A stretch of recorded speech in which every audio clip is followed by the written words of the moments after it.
Aku ketiduran, aku pules Kak, dan di malam itu Kak,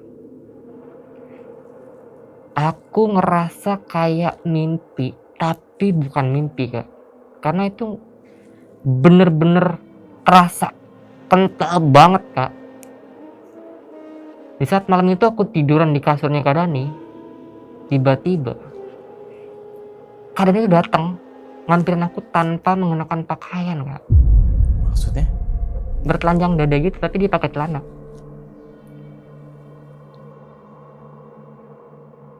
Nah, ini nih ketika aku mau menuju parkiran mobil, handphone aku bunyi. Ditelepon sama nomor yang nggak aku kenal. Aku angkat, ternyata telepon ini dari adik kandungnya ayah aku. Ya di malam itu aku beneran mimpi aku berhubungan badan lagi sama Kak Dani.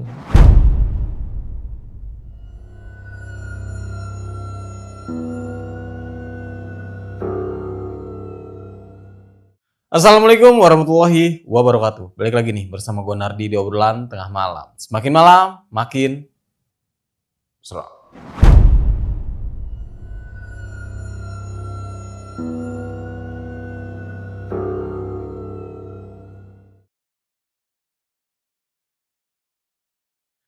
Oke nih sob, kali ini gue sudah menghadirkan seorang narasumber yang kemarin sempat menceritakan tentang pengalamannya nih. Dan beliau datang ke sini lagi untuk membagikan kisahnya. Dan ternyata setelah kemarin habis podcast di kita, dia malah mendapatkan gangguan yang lebih parah lagi. Dan penasaran dengan siapa narasumbernya? Langsung aja kita sapa. Selamat malam Kak Prince.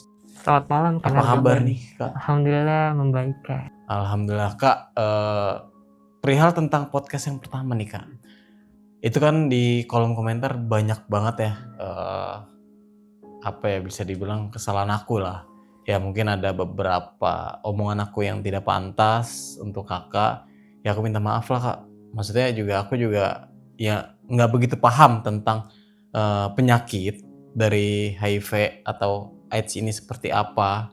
Ya yang aku tahu awamnya nih rata-rata yaitu bisa menular dari apa aja yang bisa aku yang tahu ya, yang orang awam tahu, tapi ya ketika ditelusuri ya apa ya, ya nggak terlalu parah, tapi kan tetap kita harus menjaga jarak itu sih. Oke, Kak Prince ini kan kemarin sempat WhatsApp nih ke aku, katanya ngalamin kejadian lagi, dan kejadian ini yang membuat Kak Prince ini hidupnya jadi nggak tenang. Nah itu kok bisa seperti itu? Jadi setelah aku pulang dari podcastnya kakak ya, 4 atau 3 hari aku lupa deh, ada kejadian baru yang aku alamin, dimana saat itu aku bener-bener diteror abis-abisan sama sosok ini. Dan ada juga positifnya sih di akhir ceritanya Kak. Dan semuanya tuh pasti ada pembelajarannya. Dan di sini Kak Prince juga udah mulai berusaha untuk hidup normal lagi nih kayak. Betul. Dan mendekatkan diri kepada Yang Maha Kuasa, walaupun ya kematian kita nggak ada yang tahu ya. Oke Kak Prince mungkin ditahan dulu nih untuk ceritanya. Nah buat kalian semua yang penasaran sama ceritanya kelanjutannya seperti apa dan bagaimana, kalian bisa tonton video ini sampai habis. Dan buat kalian juga nih, jangan lupa di subscribe, like, dan diklik tombol hype-nya agar kalian gak ketinggalan video-video terbaru dari obrolan tengah malam. Dan buat kalian juga yang ingin menjadi narasumber di obrolan tengah malam, kalian bisa langsung aja WhatsApp ke nomor yang ada di bawah sini nih. Jangan lupa kunjungi media sosial kita, nanti semuanya gue taruh di deskripsi. Kak, sudah siap? Obrolan tengah malam, kita.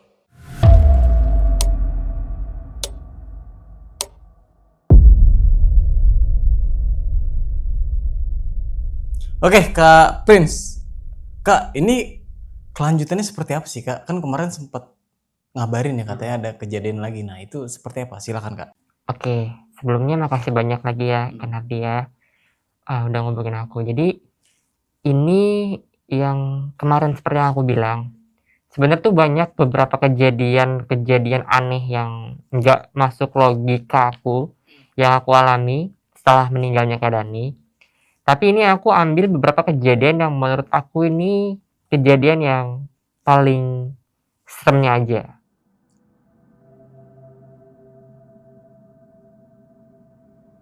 Nah, kemarin setelah aku pulang dari sini, 2 hari setelah aku pulang dari podcast sama Kak Nardi, aku kan balik ke Bogor kan.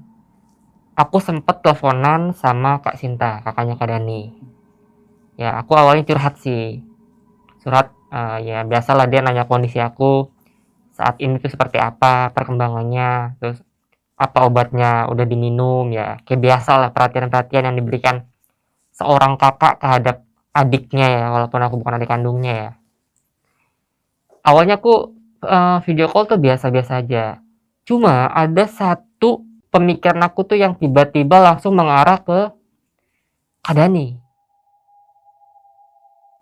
Jadi selama Kak Dani meninggal sampai sekarang, sampai terakhir aku podcast sama kakak, itu kan aku memang bener-bener nggak tahu di mana kondisi, di mana lokasi, di mana tempat dimakamkannya Kak Dani. Jadi waktu dimakamkan aku bener-bener nggak tahu, karena waktu itu ya pihak keluarga aja yang hadir. Nah, di sela-sela aku lagi video call sama Kak Sinta, aku tuh langsung kepikiran Kak Dani, aku pengen banget deh kayaknya ziarah ke makamnya Kak Dani. Akhirnya aku cobalah ngomong sama Kak Sinta, Kak, boleh nggak sih aku tahu kuburannya atau makamnya Kak Dani di mana, dan kalau boleh aku mau banget datang ke sana buat ziarah, buat ngedoain Kak Dani, karena jujur aku kangen sama Kak Dani. Aku ngomong gitu awalnya, Kak. Ternyata Kak Sinta ini ngerespon, ya udah deh, kalau memang kamu mau, kamu datang ke Jakarta, nanti kakak share lokasinya. Nah, rumah aku kan di Bogor ya, Kak. Waktu itu pulang dari syutingnya, aku lupa hari apa. Aku lupa. Aku berangkat dari stasiun Ambo menuju ke Jakarta. Jadi sebelumnya tuh Kak Sinta udah ngasih tahu kalau lokasinya itu ada di Jakarta. Nah, karena aku nggak ada kendaraan di sana kan, ya aku naik angkutan umum, Kak.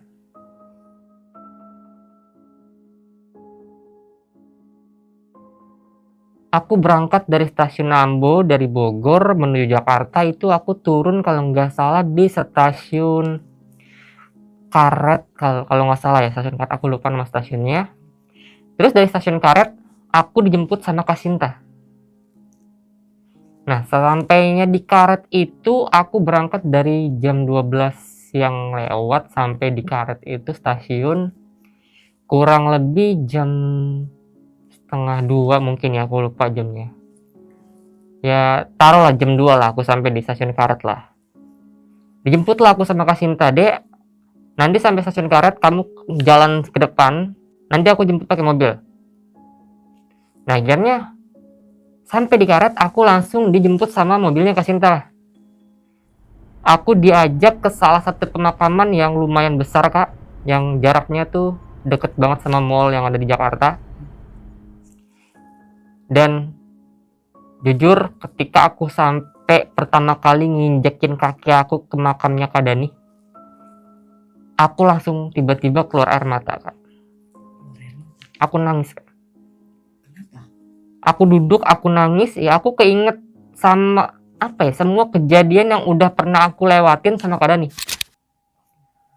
Tiba-tiba aku langsung nangis, kayak seketika tuh aku kayak inget semua kejadian-kejadian yang dulu pernah aku lewatin sama Kak Dani.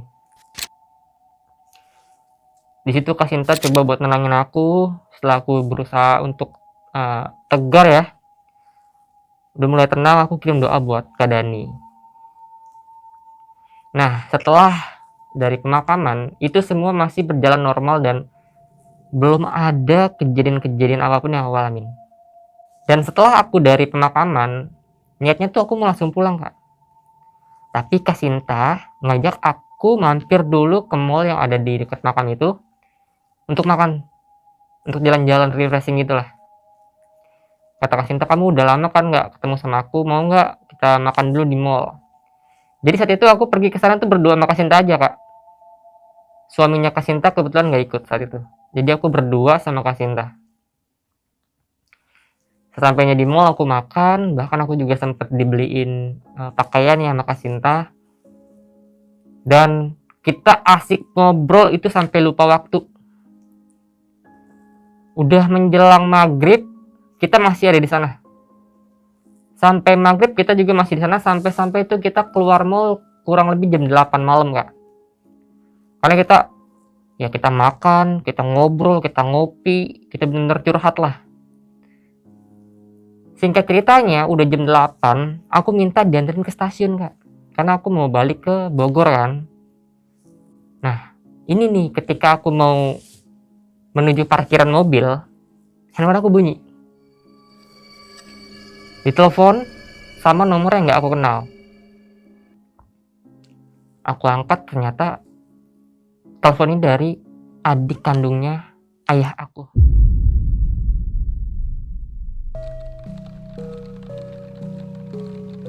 Yang udah bener-bener lama banget nggak ketemu, Kak. Puluhan tahun aku nggak ketemu. Bahkan aku juga udah lupa mukanya, Kak. Aku pernah bilang sama kakak kalau keluarganya ayah aku itu ada di Jakarta, tapi aku nggak tahu di mana. Karena aku ninggalin Jakarta tuh aku umur kelas 4 SD, jadi aku nggak tahu daerah Jakarta tuh di mana. Bener-bener lost contact. Awalnya dia nanya, dia nyebutin nama aku, nama asli aku, dia nyebutin nama asli aku. Terus aku bilang, iya, ini siapa? Dia langsung, tiba-tiba dia nangis, suaranya perempuan. Alhamdulillah kalau kamu sehat, kamu masih ada. Ini tante. Oke, sorry, kok bisa tahu nih? Oke. Jadi ternyata ya, Kak. Jadi aku kan udah 2 kali ya, Kak, di podcast ya. Pertama di podcastnya Kak Jon sama di podcast kakak yang pertama tuh. Nah, jadi sebelumnya ada orang yang nge-DM Kak Jon katanya. Jadi sebelumnya tuh aku udah konfirmasi sama Kak Jon, Kak, tentang kejadian ini. Memang Kak Jon juga waktu kejadian itu sempet WA aku, cuman nggak aku bales. Aku pikir bukan apa-apa gitu, cuman WA biasa. Karena aku belum baca WA-nya. Jadi waktu aku di podcastnya Kak Jon, anaknya tante aku ini nonton podcast. Dikasih tahu lah ke mamanya. Nah, mamanya ini nonton dari awal sampai akhir. Nah, menurut mamanya ini, tante aku ini, kisah yang aku ceritain ini sama gitu timingnya, sama kejadian waktu aku dan keluarga aku pindah ke Kalimantan. Kisahnya tuh sama banget, dari mulai papa aku tentara, yang ini yang itu. Ya mungkin namanya perasaan ya, batin ya, Kak ya, nggak bisa dibohongin. Nah, awalnya tante aku ini nyuruh anaknya buat nge-DM Instagramnya Kak Jon untuk nanyain kontak aku, untuk ngubungin aku. Karena menurut dia ini adalah ponakannya yang lama banget udah gak ketemu gitu. Ternyata bener, Kak, perasaannya tante aku tuh bener kalau aku ini bener-bener memang ponakannya dia gitu. Jadi dia nge-DM, terus direspon sama Kak Jon, dibales. Kak Jon ya aku nggak aku baca, dia tuh ngirim pesan, isinya tuh setelah aku baca, ada yang nge-DM Kak Jon minta kontak aku, dia minta izin, tapi sama Kak Jon langsung dikasih kontak aku. Jadi ketemunya nggak sengaja melalui sosial media, Kak. Jadi Kak Jon ini itu secara sembarangan ngasih kontak kakak? Iya, padahal dia sebelumnya memang udah izin. Maksudnya udah WA aku, cuma akunya nggak buka handphone saat itu karena aku lagi jalan sama Kak Sinta kan, lagi have fun gitu. Aku baca notifnya, ada WA dari Kak Jon, tapi aku nggak balas, nggak aku baca. Padahal Kak Jon tuh mau ngasih tahu kalau ada yang minta kontak aku, mengatasnamakan itu saudaranya. Kayak gitu, Kak, kurang lebihnya. Ditelepon, tante aku tuh nangis. Ini beneran kamu? Ini siapa? Aku awalnya nggak langsung percaya. Sampai akhirnya dia video call. Coba kamu video call. Dia tuh ngasih foto-foto aku waktu kecil, Kak. Di situ ada foto mama aku sama ayahku. Di situ langsung aku nangis Kak. Dan akhirnya yang tadinya aku mau pulang malam itu juga ke Bogor, nggak jadi. Aku nginep semalam di rumahnya Kasinta karena besok paginya aku mau jemput sama saudara aku, tante aku ini di rumahnya. Nah, disinilah Kak, awal kejadian aneh lagi yang aku alamin Kak. Di saat aku semalaman nginep di rumahnya Kasinta. Ya, awalnya tadinya memang aku mau pulang, tapi karena banyak drama ya sama Kasinta, akhirnya aku mutusin, yaudahlah aku tinggal di rumah Kasinta semalaman aja lah. Nah, di rumahnya Kasinta ini, rumah yang ditempatin sama Kak Dani semasa hidup juga, Kak. Jadi malam itu pulang dari mall, aku langsung menuju rumahnya Kasinta dan aku tidur di kamar almarhum Kak Dani.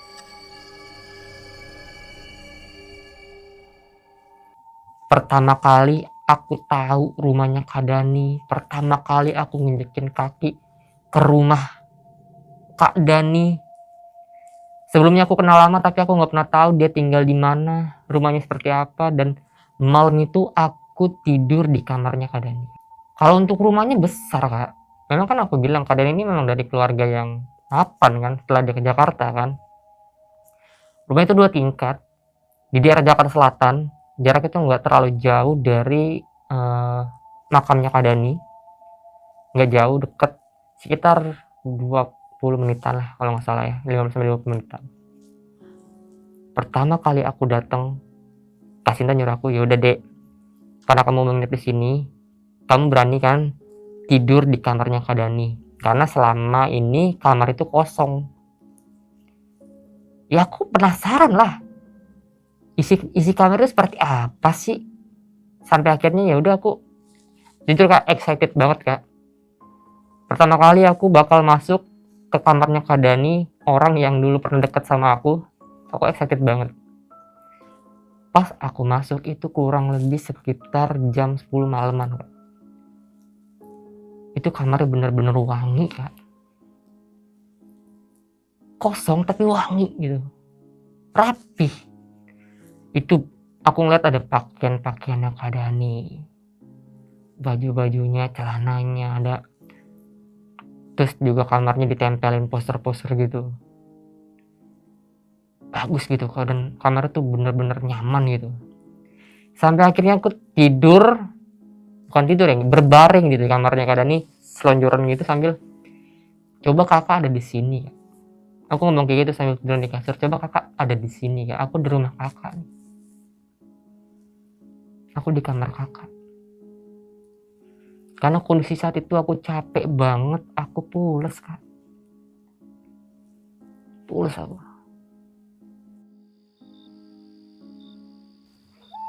Aku ketiduran, aku pules Kak, dan di malam itu Kak, aku ngerasa kayak mimpi, tapi bukan mimpi Kak.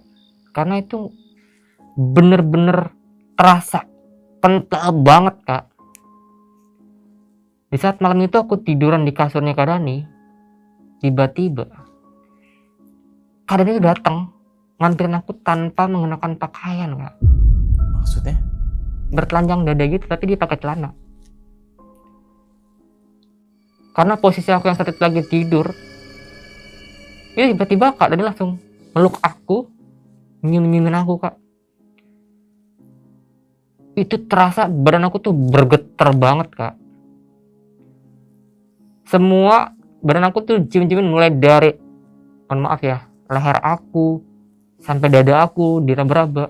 Itu aku ngerasa kayak bukan mimpi Kak. Kayak bukan mimpi. Jujur karena aku saat itu kangen, aku kayak dejavu gitu Kak. Seakan-akan tuh kayak aku menikmati, tapi aku mau ngelawan, aku mau bangun, aku nggak bisa. Aku cuman kayak ngerasa nikmatin gitu aja. Badan aku tuh bergerak dengan sendirinya gitu Kak. Padahal di satu sisi aku mau teriak, aku mau berontak, tapi nggak bisa Kak. Nggak bisa. Itu kurang lebih ada kali beberapa menit setelah kejadian itu, kurang lebih 2-3 menit aku ngalamin kejadian kayak gitu, aku kebangun. Dan yang anehnya lagi, tahu apa yang terjadi Kak? Spray yang aku tidurin itu banyak lumpur Kak. Lumpur. Kayak ada apa ya? Kayak ada orang yang habis guling-gulingan dari tempat kobakan lumpur, terus tiba-tiba ke spray gitu. Dan itu bercak-bercak spraynya itu bener-bener lumpur semua Kak. Dan yang lebih anehnya lagi, aku di situ nggak pakai baju. Akunya Yang awalnya pakai baju, aku ngerasa pakai baju. Itu kejadian yang nggak masuk akal kan Kak. Sampai akhirnya aku mau ke kamarnya Kak Sinta, mau ngebangunin. Itu kondisinya udah malam Kak. Akhirnya aku kebangun, aku bingung kan, ini kenapa aku nggak pakai baju gitu, terus ini noda lumpur dari mana? Padahal aku masuk ke rumah itu nggak dalam keadaan bersih, pakai pakaian Kak. Itu yang bener-bener nggak dimasuk di akal aku gitu. Aku mikir, ini apa sih? Kenapa sih gitu? Aku seakan-akan tuh malam itu aku bener-bener didatengin sama almarhum Kak Dani. Dia ngegerayangin tubuh aku, dia cium-cium peluk aku. Terus pas aku kebangun, aku nggak pakai pakaian, dan di kasurnya itu banyak banget lumpur. Aku mau ngebangunin Kak Sinta, aku nggak tahu kamarnya yang mana. Dengan kondisi aku yang saat itu bener-bener capek dan ngantuk, aku berusaha mikir pakai logika ini cuman mimpi dan hanya kebetulan aja. Aku tuh mikirnya gitu Kak. Ya udah, aku ke kamar mandi di dalam kebetulan. Aku cari kayak lap gitu. Aku nemu satu kaos, mungkin peninggalannya almarhum kali ya. Aku ambil kaos itu, aku basahin pakai air di kamar mandi, terus aku elap spraynya Kak. Hilang tuh Kak. Hilang. Bercaknya hilang, walaupun masih ada sedikit tapi nggak terasa banget gitu, nggak kelihatan banget. Lumayan lah, hilang lah. Aku tidur lagi Kak. Tidur lagi aku. Baru banget aku ngerasa menjamin mata sebentar, kejadian itu keulang lagi Kak. Bahkan di kejadian yang kedua lebih parah dibanding kejadian pertama. Aku bener-bener kayak orang yang Kak, nggak bisa ngelawan aku. Aku mau teriak nggak bisa, mulut aku tuh kayak dibekep gitu. Aku ngerasa kayak ada orang yang saat itu lagi ngeruda paksa aku Kak. Tapi sosoknya nggak kelihatan. Kalau yang pertama kan aku bener-bener lihat Kak Dani kan, sosoknya Kak Dani. Tapi yang kedua ini hanya bentuk badannya aja, tapi wajahnya itu samar-samar, nggak jelas banget seperti wajahnya Kak Dani. Itu bener-bener aku kayak orang. Aku ngerasa sakit banget, terutama di bagian belakang ya Kak. Itu aneh banget Kak. Sampai aku kebangun lagi dan tahu apa yang terjadi di saat aku bangun lagi Kak. Lagi-lagi spray itu ada bercak lumpur lagi Kak. yang udah dibersihin. Yang udah aku bersihin. Ada lagi. Ada lagi. Di situ aku udah mulai, ini nggak logis. Ini mistis. Ini bukan logika. Wah, ini bener-bener apa ya? Ya mungkin buat sebagian orang yang dengar kisah aku banyak yang nggak percaya kali ya. Tapi bener-bener ini Allah alam Kak, aku ngalamin Kak. Dan ini nggak bener-bener aku buat-buat. Karena buat apa aku buat-buat? Ini kan aib Kak. Bener nggak? Makanya aku buat-buat. Sama aja aku ngejelek-jelekin diri aku sendiri dong kalau aku bohong kan. Dan balik lagi ke cerita. Setelah kejadian kedua ini Kak, aku udah mulai waspada saat itu. Aku udah mulai, aduh kayaknya aku harus bangun nih.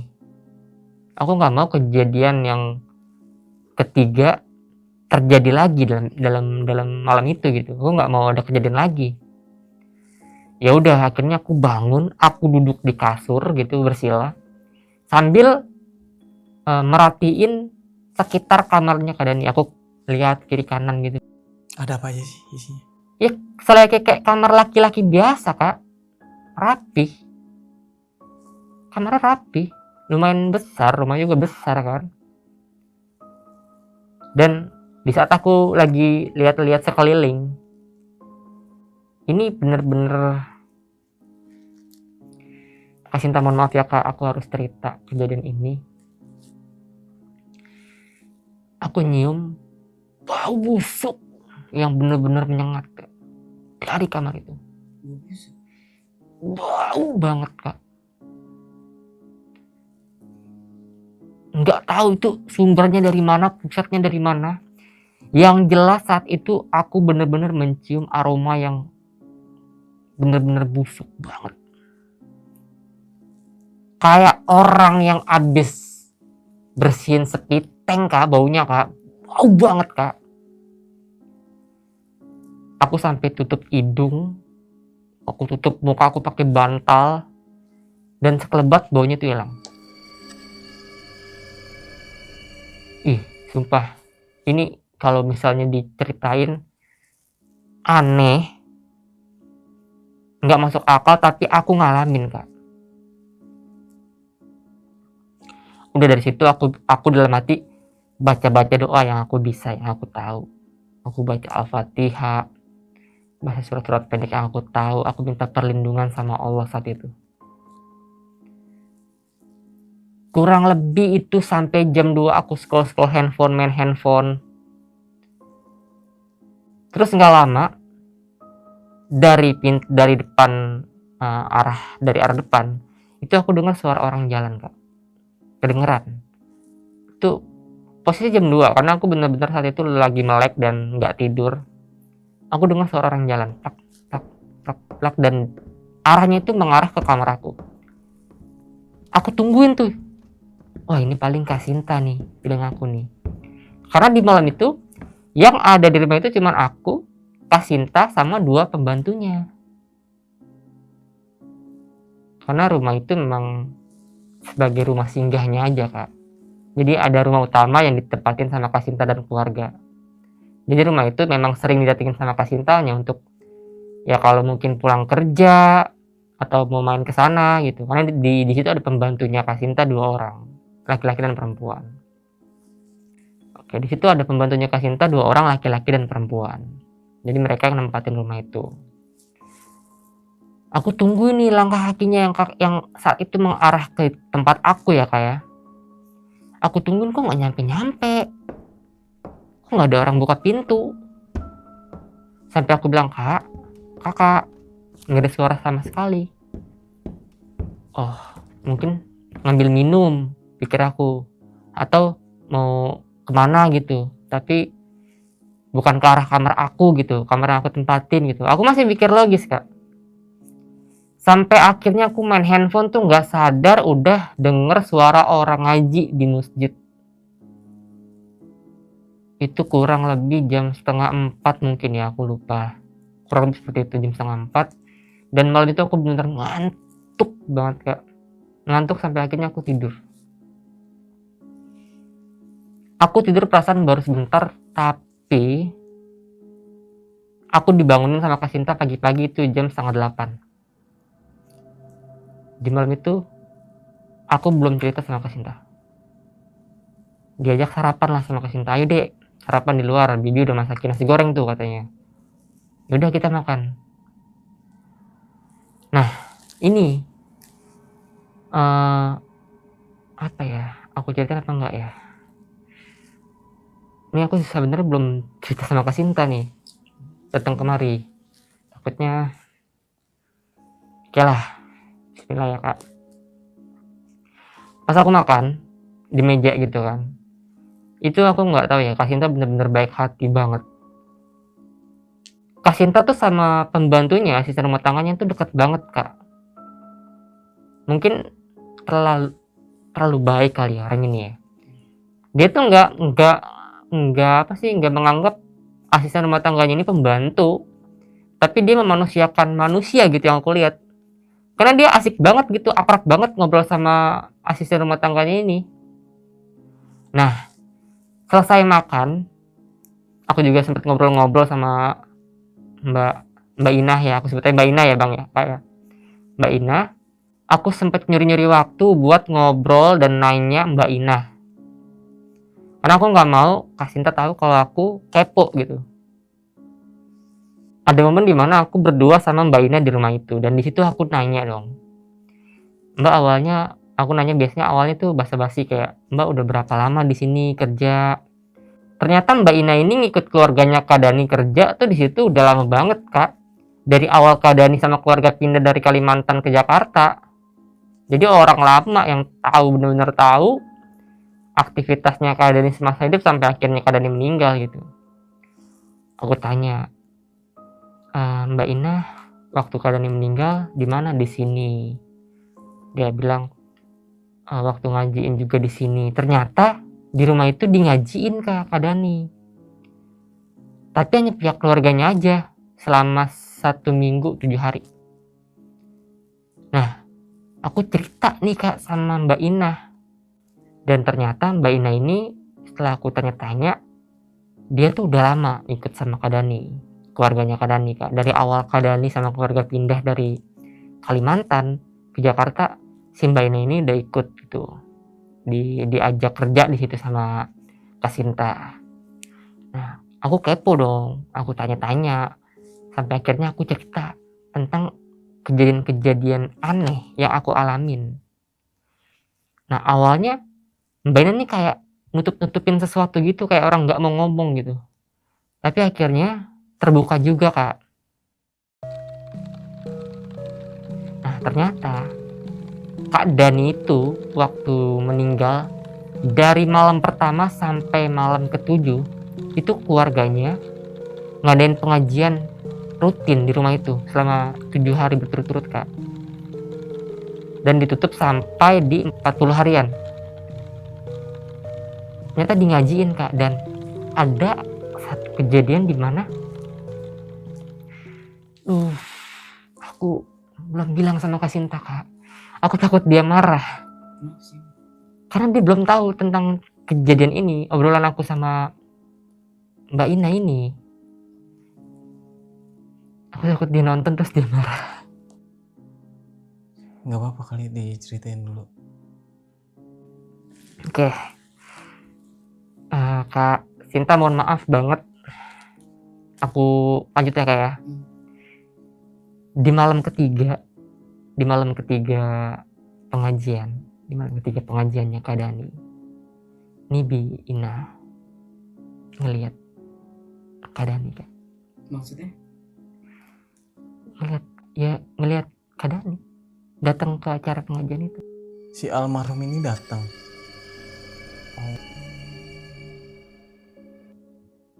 Di mana melihatnya? Ya, aduh, aku takut sebenarnya Kak ceritanya ini Kak. Oke. Menurut Mbak Ina tuh, Kak Dani duduk di tengah-tengah keluarga yang kumpul sambil nangis.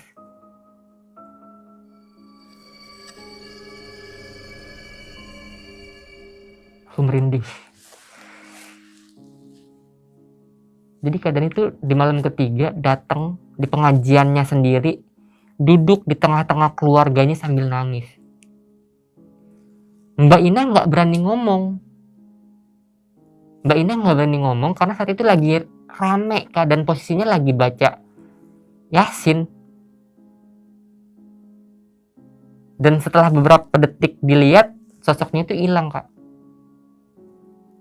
Itu pertama yang Mbak Ina ceritain sama aku. Ternyata bukan cuma itu. Jadi kenapa kamarnya Kak Dani selalu rapi?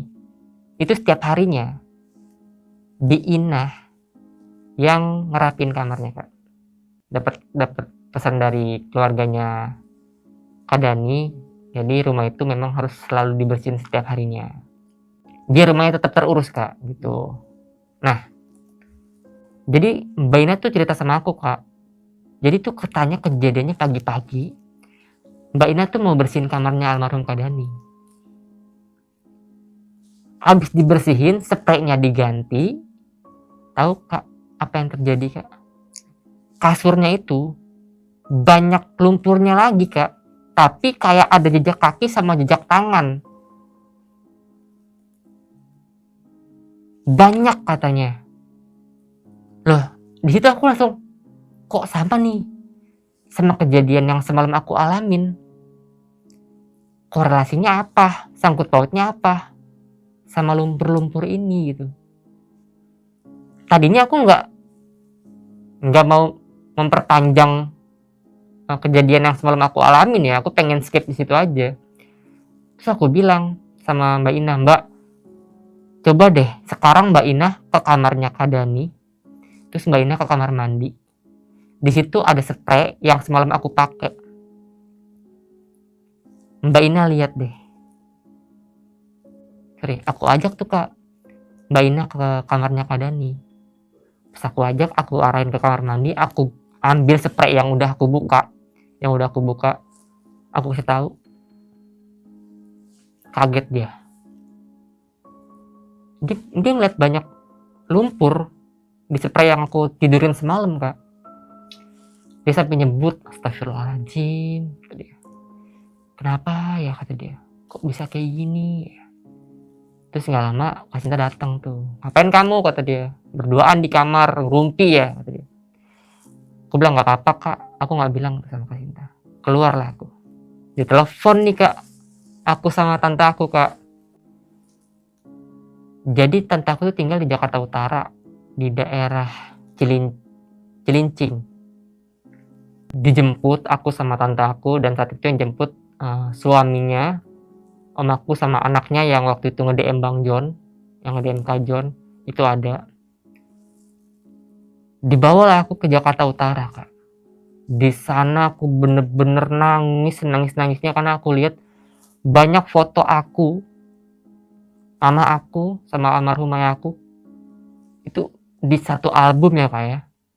Aku tuh bener-bener nangis Kak. Sampai tante aku tuh bilang, kamu kemana aja? Kenapa kamu nggak nyari kita? Kata dia. Sampai bener-bener aku tuh ngerasa, oh ternyata aku masih ada orang yang perhatian gitu, masih ada orang yang nyari gitu. Aku pikir selama ini aku udah nggak punya saudara, aku udah nggak punya keluarga gitu kan.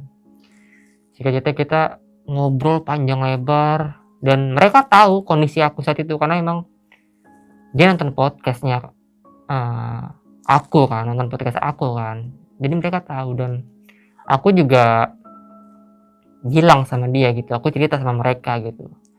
Di situ ada 4 orang anaknya, tante aku ada 2 orang perempuan dua-duanya. Umurnya udah sepantaran, ya kurang lebih di bawah aku beberapa tahun lah, sudah dewasa juga.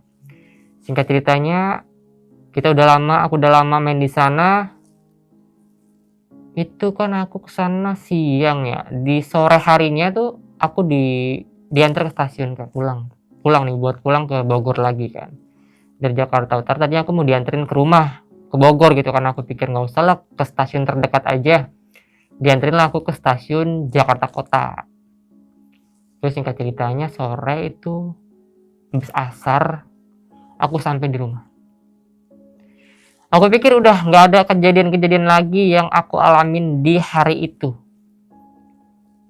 Aku pikir udah aman. Nyampe aku mandi, bersih-bersih, tiba-tiba ada tukang paket datang.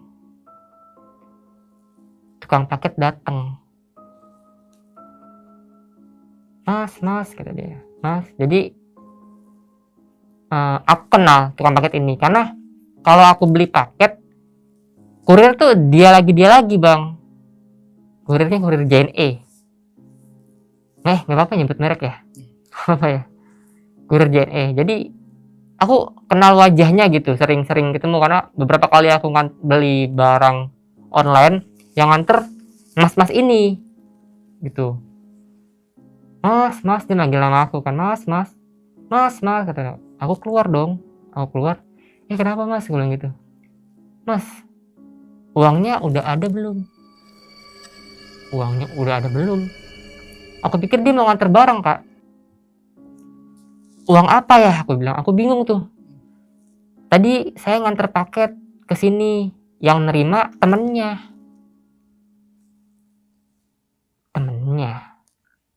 Barangnya udah diambil. Aku memang mesen barang kak. Aku waktu itu mesen tumbler. Ingat banget aku mesen tumbler.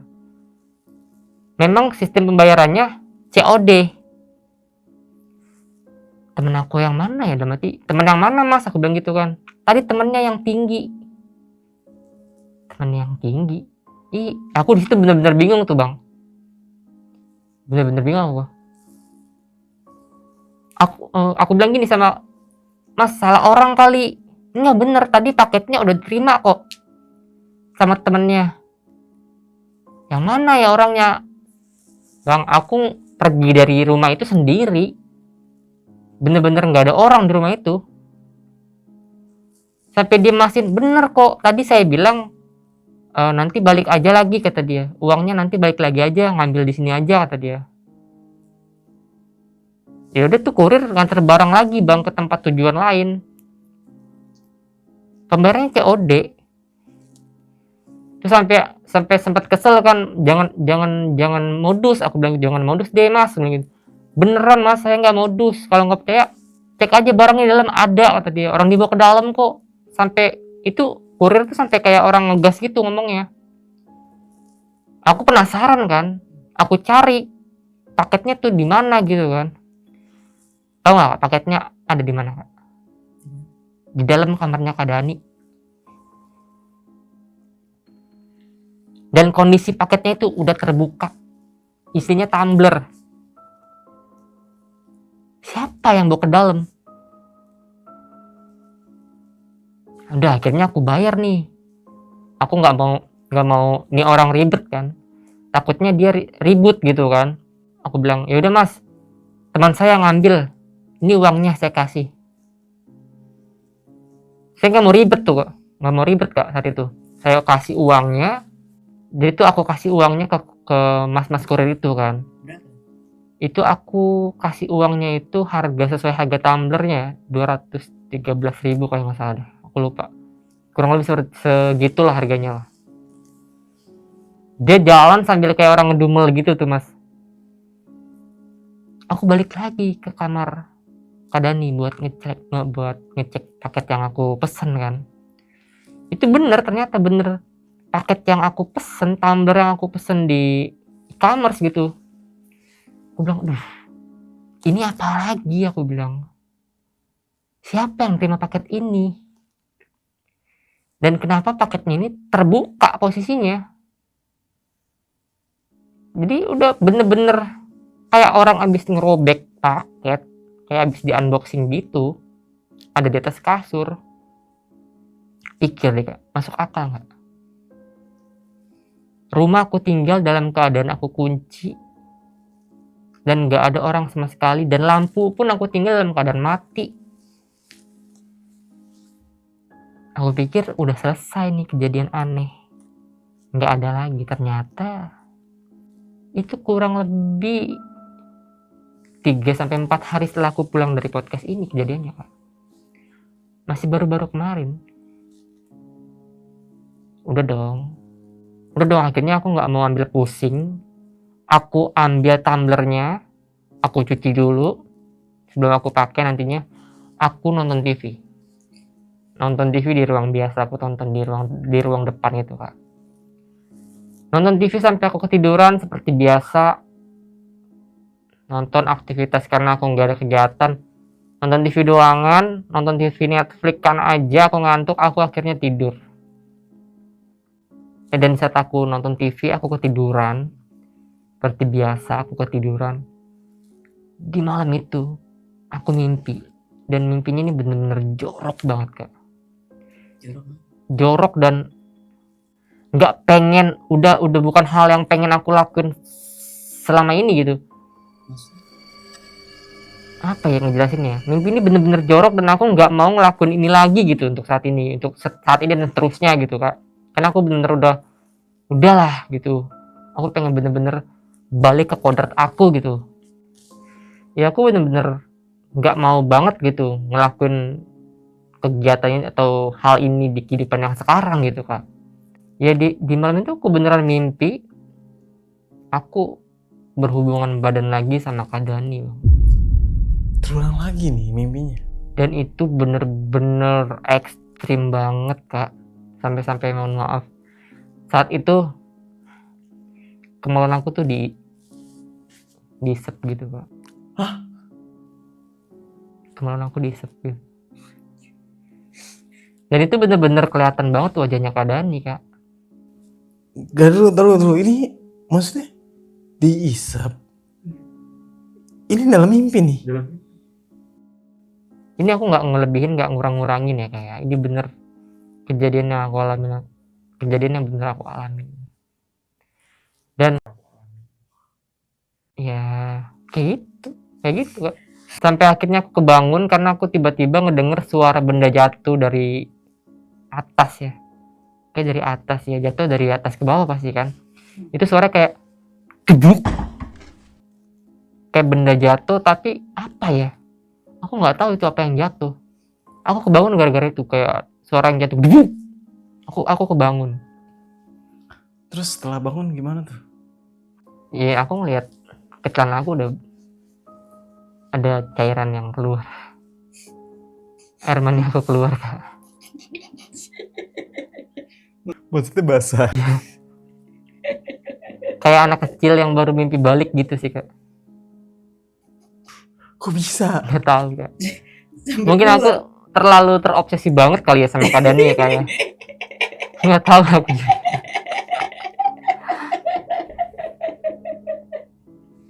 Kayak anak yang baru mimpi basah gitu Kak. Dan aku tuh sampai banjir gitu. Maaf ya. Gak apa Kak. Aku udah damai kok sama diri aku Kak.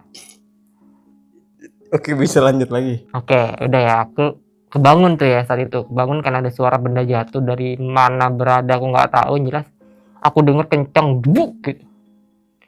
Sampai akhirnya aku kebangun dan aku ngeliat kondisi celana aku basah. Aku nyari itu suara dari mana asalnya nggak ketemu juga. Aku kamar mandi lah, ganti celana lah. Sampai akhirnya aku tidur lagi dan besok harinya aku lanjut aktivitas kayak biasa. Paginya aku bangun kayak biasa, aktivitas lagi kayak seperti pada umumnya gitu kan. Nah, 2 hari yang lalu itu kejadiannya aku habis sholat asar Kak. Aku buka Al-Quran Kak, karena aku kan memang sekarang lagi belajar ngaji ya Kak ya. Jadi tuh aku buka Al-Quran yang ada terjemahannya pakai bahasa Indonesia Kak. Aku tuh lagi coba coba belajar lah pakai Al-Quran yang ada terjemahan pakai bahasa Indonesianya. Aku lagi baca salah satu ayat, tiba-tiba dari luar, itu pasti kan aku di kamar ya, habis sholat asar di kamar. Dari TV, aku pikir itu suara TV Kak, yang nyala, karena pada saat itu memang TV nyala.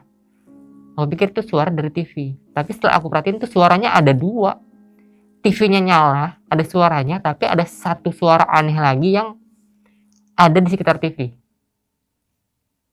Di saat aku lagi baca Al-Quran gitu kan, itu aku dengar suara orang yang kayak apa ya, orang yang kayak lagi sedih, bener-bener banget sedih, kayak aduh ampun, ampuni saya, tolong. Aku pikir di suara TV nyala saat itu memang. Aku masih lagi ngaji tuh, aku cuman masih negesin itu suara dari TV bukan. Itu bener-bener terdengar jelas banget Kak. Dan pas aku taruh nih Al-Qurannya, aku pengen ke depan, pengen mastiin itu suara dari mana, itu suara makin kencang Kak. Ampun, tolong, sakit. Sampai ada akhirnya dimana aku nggak sadarkan diri karena suara ini yang tadinya minta tolong nyebut nama asli aku Kak. Manggil nama asli aku. Itu seketika langsung mata aku tiba-tiba gelap, kayak apa ya, tiba-tiba tuh langsung ngeblank aja gitu, aku jatuh dan aku bangun sendiri, tapi sadarnya aku bangun sendiri ya karena aku nggak disapa-sapa di situ kan. Itu yang bikin aku ngeblank, karena yang bikin aku jatuh saat itu karena aku kaget, benar-benar kaget. Suara itu manggil nama asli aku, Kak. Dan aku yakin ketika suara itu manggil namaku, itu suaranya suara Kak Dani. Nama asli aku ya, Kak. Iya, soalnya belum ada yang tahu ya. Langsung seketika aku ngeblank. Itu 2 hari yang lalu kejadiannya. Kayak gitu sih, Kak. Kalau untuk kejadian baru-baru ini ya, Kak ya. Karena sebelumnya masih ada beberapa kejadian gitu yang belum aku ceritain. Aku cuma ceritain kejadian yang baru-baru aku alami ini aja. Oke nih, Kak Prince. Ini kan kakak udah mulai mencoba memperbaiki diri nih ya. Untuk balik lagi ke situasi yang normal ya nih Kak. Nah, ketika kemarin bertemu dengan Kak Sinta ini, kakak dari almarhum. Nah, ini kan ketika nginep di rumah tersebut kan ngalamin beberapa kejadian ya. Sampai pembantunya pun juga menceritakan pada saat sedang iya. Nah, pada saat kakak nginep di rumah tersebut, ngalamin kejadian tersebut, cerita nggak sih sama Kak Sinta? Enggak cerita. Makanya tadi aku takut banget kalau Iya, sampai Kak Sinta itu tahu gitu. Kan paginya sempat makan ya. Kenapa nggak cerita gitu? Aku takutnya apa ya? Takutnya tuh Kak Sinta tuh tersinggung, Kak. Karena kan itu adiknya, Kak. Masa iya sih aku nyeritain adiknya yang neror aku, gentayangan neror aku ke kakaknya. Ya tapi kan bisa aja itu namanya jin ya yang menyerupai si almarhum ya. Tapi kan setidaknya kalau misalnya pun kakak cerita sama Kak Sinta ini, ya kalau misalnya semoga-moga aja ya Kak Sinta ini nggak marah gitu dan membantu kakak ini untuk diruqyah, itu kan jauh lebih baik gitu. Aku tahu nih pertanyaan kakak menjerumus kemana. Jadi bukan Kak Sinta yang aku harapkan buat ngebantu saat ini, tapi lebih ke tante aku. Karena setelah pulang dari rumahnya Kak Sinta sampai saat ini tuh aku sering komunikasi sama tante aku. Berarti kejadian itu pun diceritain? Aku cerita sama tante aku. Sama anak juga, sepupu aku cerita. Si sepupu aku lah, aku cerita gitu. Dan apa ya? Bahkan rencananya nih mendekati minggu-minggu ini ada niatan dari tante aku mau main ke rumah. Mereka mau ngadain pengajian secara kekeluargaan di rumah itu. Karena jujur Kak, dari awal rumah itu dibangun, dari tanah kosong sampai dibangun sampai sekarang ini, itu rumah belum pernah ngajin sama sekali Kak. Jujur. Yang di Bogor ini. Yang di Bogor ini. Jadi ada niatan rencana mau ngundang keluarga-keluarga besar mama ayah aku itu buat datang ke Bogor. Nanti kita bikin acara pengajian di sana untuk keselamatan, sekaligus mau mendoakan aku ya, apa ya, ruqyah aku atau apalah. Pokoknya tante aku tuh bilang ada saudara aku juga yang bisa, orang bisa katanya. Dia tuh bisa ngobatin kayak spiritual segitulah ke aku. Tapi beneran ya? Beneran. Soalnya kan banyak nih untuk sekarang yang orang-orang yang melakukan hal seperti itu. Enggak sih, ini sumbernya valid dari tante aku sih. Karena ini masih saudara aku juga. Gitu. Bukan orang yang buka praktek ya Kak, cuman orang yang bisa ngedoain aja gitu. Ya gitu. Semoga aja cepat sembuh. Ya jadi makasih banyak ya Kak. Untuk saat ini bener-bener aku ngerasa very happy banget ya Kak. Karena ketakutan aku saat akan kematian aku, itu aku udah nggak ngerasa takut untuk kayak lu bakal mati sendiri dan nggak ada orang yang tahu. Tapi saat ini aku udah punya keluarga yang perhatian sama aku ya Kak, yang sampai-sampai tuh intens banget, terutama tante aku sayang banget walaupun cuma sekali ketemu aja kemarin di rumahnya, tapi dia tuh sering banget nelponin aku Kak, nanyain kabar, udah makan belum, dan apa ya, aku tuh jadi inget kayak almarhum mama aku Kak, perhatiannya tuh sama banget gitu, kayak gitu sih. Jadi tuh ya udah ngerasa lumayan aman lah, nyaman lah gitu. Nah, kalau misalnya nanti Kak Sinta ini nonton nih, gimana responnya dan alasan seperti ini? Ya aku sih berharap Kak Sinta mengerti kondisi aku, keadaan aku, dan apa yang aku alamin, dan aku harap sih Kak Sinta nggak marah gitu. Ya karena ya bener Kak, aku nih nggak ngada-ngada Kak. Kejadian itu bener-bener aku alamin dan nggak ada yang aku kurang-kurangin, nggak ada yang aku lebih-lebihin gitu. Murni kejadian aku alamin, aku ceritain di sini. Tujuannya ya buat mengedukasi sih, Ardi, kayak gitu. Tapi masalah perihal tentang yang ketika ngaji itu si almarhum ini ikut hadir juga, Kak Sinta tahu sebenarnya? Oh, cuman pembantunya doang tahu. Itu aku nggak tahu deh. Oh, nggak sempet tanya berarti? Pokoknya yang cerita itu cuman Mbak Inahnya aja ke aku. Aku nggak tahu kalau dia tuh bilang atau cerita ke keluarganya atau enggak. Oke, Kak Prince, terima kasih nih sekali lagi nih.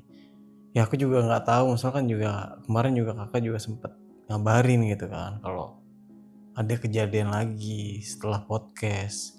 Makanya karena aku penasaran ya, makanya aku undang lagi dan semoga juga bisa diambil pembelajaran dari cerita kakak kali ini ya Kak. Kacau juga sih.